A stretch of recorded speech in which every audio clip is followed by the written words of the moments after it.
বাংলার বাড়ি গ্রামে যে বিশেষ সভার আয়োজন হয়েছে, এই আলোচনা সভার আজকের যিনি সভাপতি তথা কামারপুল গ্রাম পঞ্চায়েতের প্রধান ভাই মইদুল ভাই উপস্থিত আছে, উপস্থিত আশিস ভাই উপপ্রধান সহ কামারপুল গ্রাম পঞ্চায়েতের বিভিন্ন সংসদের সদস্যগণ এবং আপনারা যারা এই গ্রাম পঞ্চায়েতের নাগরিকরা যারা এখানে উপস্থিত হয়েছে, সবাইকে আমার আন্তরিক ধন্যবাদ এবং তার সঙ্গে ধন্যবাদ জানাই এবং কৃতজ্ঞতা জানাই বাংলার দরদি মুখ্যমন্ত্রী মমতা ব্যানার্জিকে,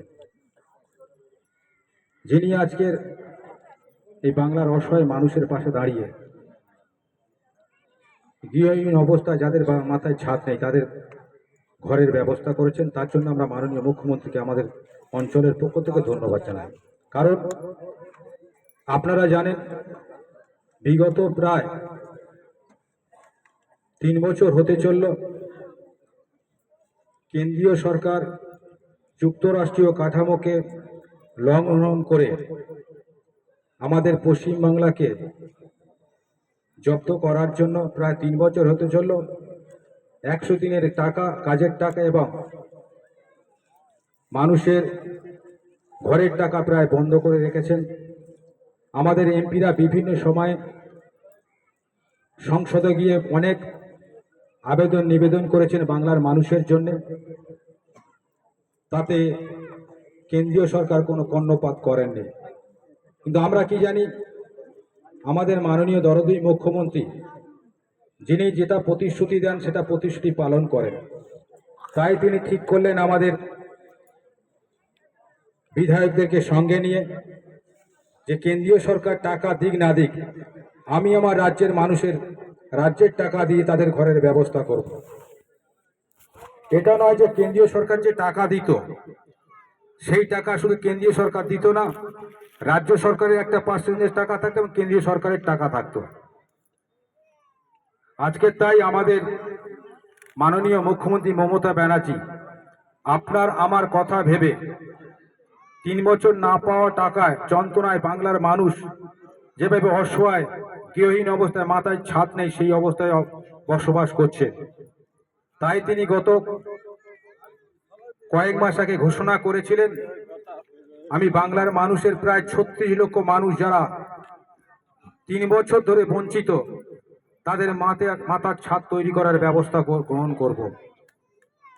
আজকে তাই আপনারা দেখছেন গত কয়েক মাস যাবৎ বিভিন্নভাবে আবেদন নেওয়া, ফোনের মাধ্যমে নাম নথিভুক্ত করা, এভাবে করে করে প্রায় সারা রাজ্যে প্রায় 34 লক্ষ থেকে 36 লক্ষ মানুষের নাম নথিভুক্ত করা হয়েছে।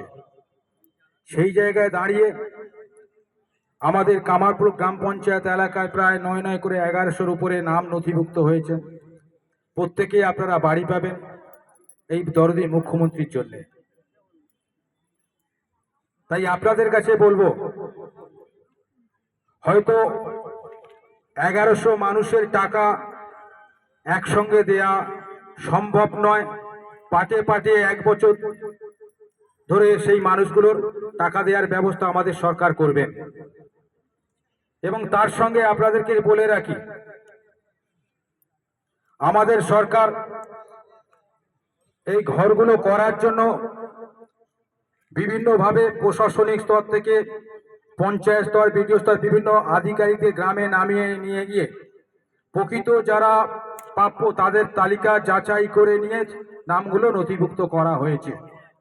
কারণ কোনো মানুষ যেন আঙুল তুলে না বলতে পারেন ওর 2তলা বাড়ি, ওর 1তলা ছাদ ফেলা বাড়ি, তারা ঘরগুলো পাচ্ছেন।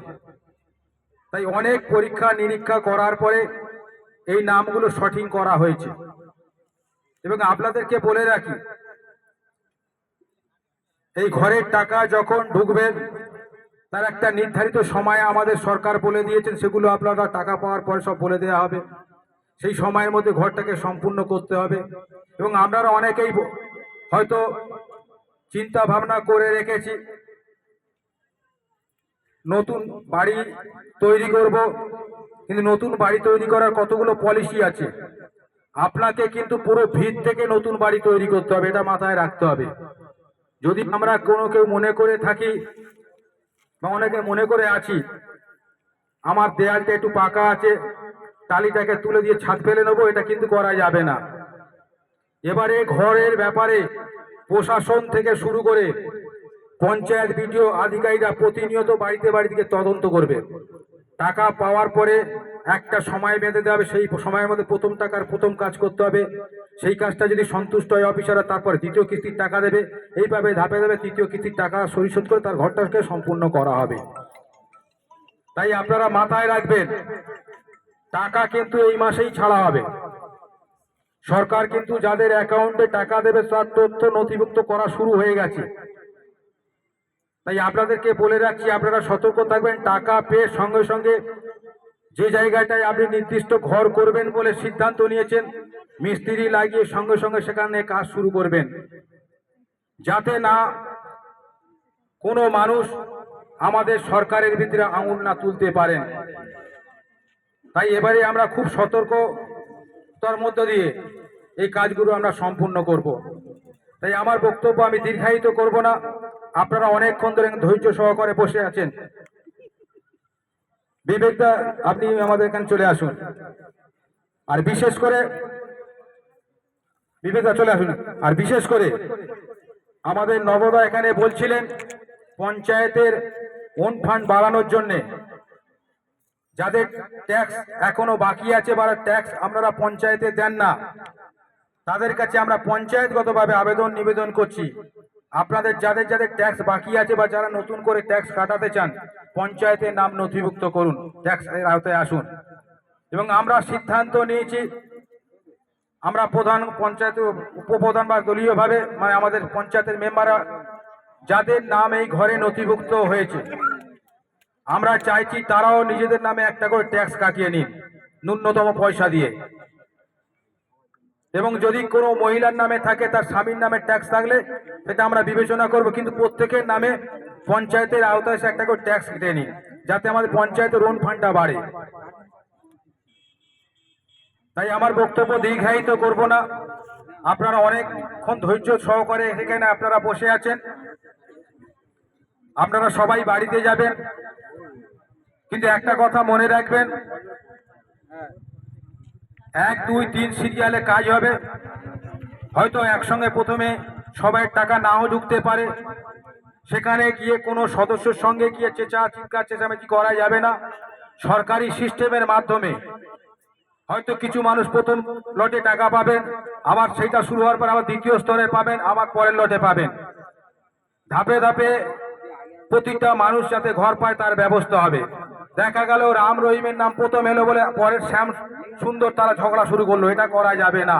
আর কোনো সদস্যর কাছে গিয়ে বলা যাবে না। এটা সরকারি সিস্টেমের অনুযায়ী বিগত দিনে যেভাবে ধাপে ধাপে হতো, এবারে সেটাই হবে।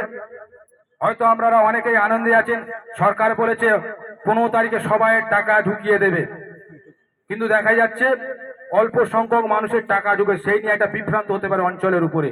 তাই আগে আপনাদের সতর্ক বার্তা দিয়ে গেলাম। প্রথম লটে অল্প পাবেন, পরের লটে প্রত্যেকে কিন্তু পাবেন 1 বছরের মধ্যে।